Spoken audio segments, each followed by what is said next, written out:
the people who have had the most influence on my life have been women, specifically my three grandmothers, who each come from different parts of the country and have very different life experiences from my own, and who have taught me so many things throughout my life.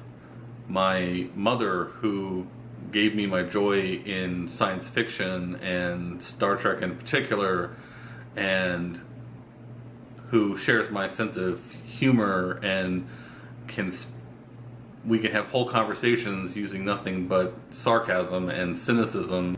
My sister, who I fought with constantly my entire childhood, and who now is someone I consider a very close friend, and her daughter, who is going to be turning 10 soon, who is a spitting image of her at that age, and is just an amazing child, and that's who I make this video for. I'm proud to love all of the women in my life, but I worry about the future, specifically the future of my niece and any daughters I might have sometime in the future, because on the same day that these wonderful rulings from the Supreme Court, which have given so much hope and joy to the LGBT community, because they celebrate equality and bring full citizenship to so many people, that is long overdue. I'm glad that most of these Proud to Love videos are so positive, but we need to remember that on the same day that the gay rights movement has made such historic strides forward, the Texas legislature came this close to bringing back women's equality.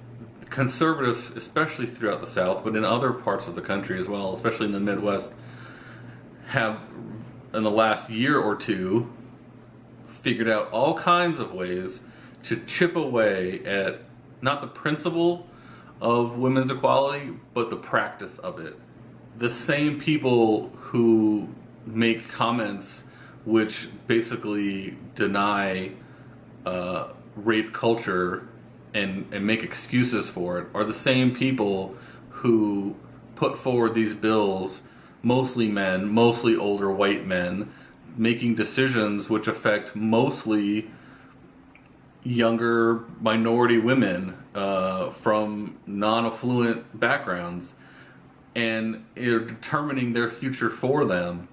I guess I just don't know where we go from here. How we take back these draconian laws, and it's just completely ridiculous, because it doesn't. They claim to help women, but they don't. Try to put all kinds of fancy language on it, and it's about the child and whatever. And I'm not saying that there aren't some moral quandaries when it comes to abortion, but they're also the same people who refuse to teach sex education and who want to deny people the pill, which would help prevent it, and they don't want condoms distributed in schools where people would maybe actually use them and maybe not get pregnant in the first place. So the idea that they want to reduce the number of abortions is completely and utterly false, and it makes me sad. So please celebrate, please take joy in the moment in the historic, wonderful strides that the gay community has made in the last few days. Please revel in happiness, but at the same time, please keep in mind, while gays are making forward strides, the women's rights on a practical level are going in the wrong direction in many states. Become active.